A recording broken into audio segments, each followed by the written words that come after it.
प्यारे बच्चों, आज हम लोग एक नया विषय निबंध के बारे में पढ़ने जा रहे हैं। आप जानते हैं निबंध का अर्थ होता है अच्छी तरह बंधा हुआ। इसमें ज्ञान, अनुभव और विचारों को बड़े प्रभावपूर्ण ढंग से प्रस्तुत करना पड़ता है। निबंध शब्द ने उपसर्ग और बंध शब्द से बना होता है। अब बात आती है कि एक अच्छे निबंध में क्या क्या मुख्य बातें होनी चाहिए ताकि हमारा निबंध एक अच्छे निबंध की कोटि में आए। तो अच्छे निबंध की जो विशेषताएं होती हैं उन पर आप ध्यान दीजिए। सबसे पहली बात आती है कि निबंध की भाषा विषय के अनुरूप होनी चाहिए।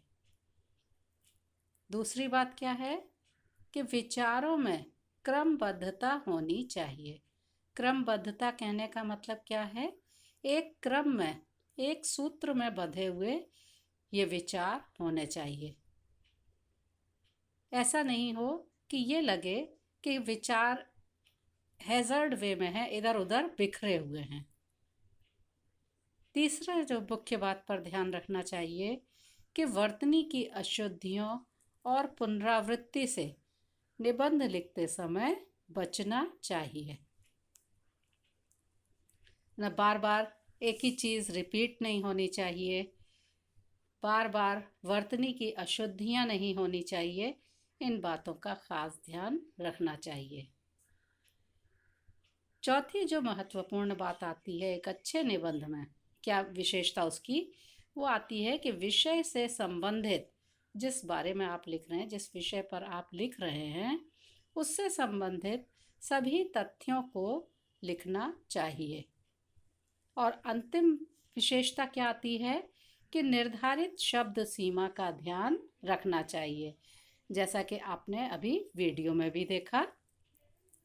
अब निबंध के अंग, निबंध के क्या क्या महत्वपूर्ण अंग होते हैं, अब हम उस पर ध्यान देंगे। तो निबंध का पहला भाग होता है प्रस्तावना या भूमिका या परिचय। उसे आप इंट्रोडक्शन भी कहते हैं कि आप जो भी जिस विषय पर भी लिखने जा रहे हैं उसके संबंध में थोड़ी सी जानकारी दीजिए, थोड़ी सी उसको इंट्रोड्यूस करिए विषय को। दूसरा जो उसका अंग आता है वो है विषय वस्तु। विषय वस्तु या विषय का विस्तार करना, या इसको हम बॉडी पार्ट भी कह सकते हैं कि निबंध का मुख्य हिस्सा ये आ जाता है। आप किस विषय पर लिख रहे हैं उसके बारे में जो आप जानकारी दे रहे हैं वो विषय वस्तु कहलाती है। और निबंध का अंतिम भाग जो है उसे उपसंहार कहते हैं। उपसंहार कहने का अर्थ कंक्लूड करना, निबंध का कंक्लूजन, निबंध का निष्कर्ष बताना। तो पहला जो भाग होता है निबंध का प्रस्तावना, वो आकर्षक होनी चाहिए। उसकी जो भूमिका है उसके बारे में आप इंट्रोडक्शन जो दे रहे हैं वो आकर्षक और रोचक होनी चाहिए।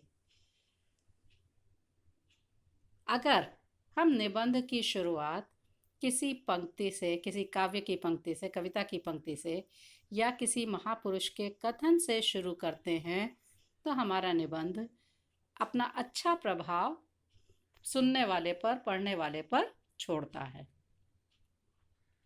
विषय वस्तु से संबंधित मुख्य रूप से किस बात पर हमें ध्यान देना चाहिए कि हमें जो भी हमारे विचार हैं उसे अनुच्छेद बनाकर, अनुच्छेद मतलब पैराग्राफ बनाकर हमें लिखना चाहिए। और ये अनुच्छेद ये एक दूसरे से संबंधित होने चाहिए। एक कंटिन्यूटी, एक निरंतरता वहाँ अनुच्छेदों में हमको बनाकर रखनी होती है। इसके बाद इसका तीसरा हिस्सा जो आता है, तीसरा भाग जो आता है किसी भी निबंध का, वो आता है उपसंहार या निबंध का निष्कर्ष या निबंध का कंक्लूजन। तो ये निबंध का अंतिम चरण होता है। अंत जितना अच्छा होता है, निबंध उतना ही प्रभावपूर्ण। अंत और प्रारंभ जितना प्रभावपूर्ण होगा, उतना ही आपके निबंध का दूसरे व्यक्ति पर प्रभाव पड़ेगा। तो अंत करने के लिए हमारा जो कंक्लूज़न है वो सुंदर होना चाहिए, संक्षिप्त होना चाहिए, बहुत छोटे में उसको कंक्लूड करना चाहिए और आकर्षक होना चाहिए। तो हमारा निबंध भी उतना ही ज़्यादा प्रभावशाली बन जाएगा। अब अगली बात आती है कि ये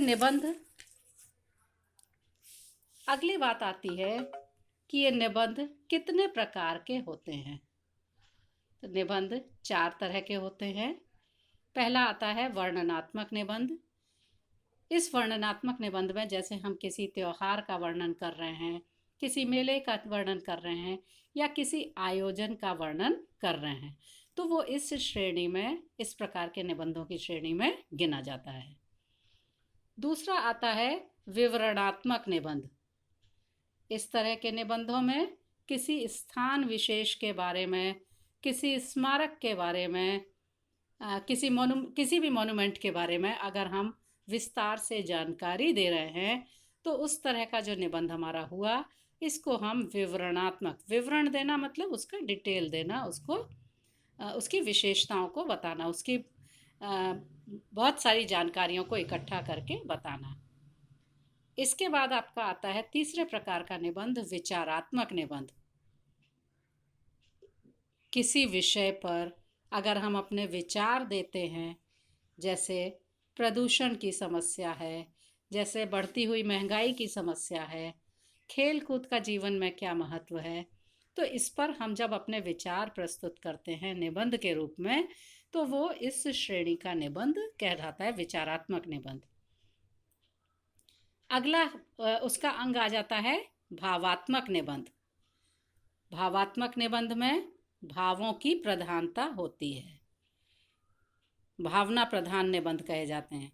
जैसे अपने किसी प्रिय मित्र के बारे में लिख रहे हैं, अपनी किसी प्रिय पुस्तक के बारे में, किसी प्रिय ऋतु के बारे में लिख रहे हैं, या अच्छी संगति, सत्संगति के बारे में लिख रहे हैं, समय का महत्व बता रहे हैं, परोपकार के बारे में लिख रहे हैं।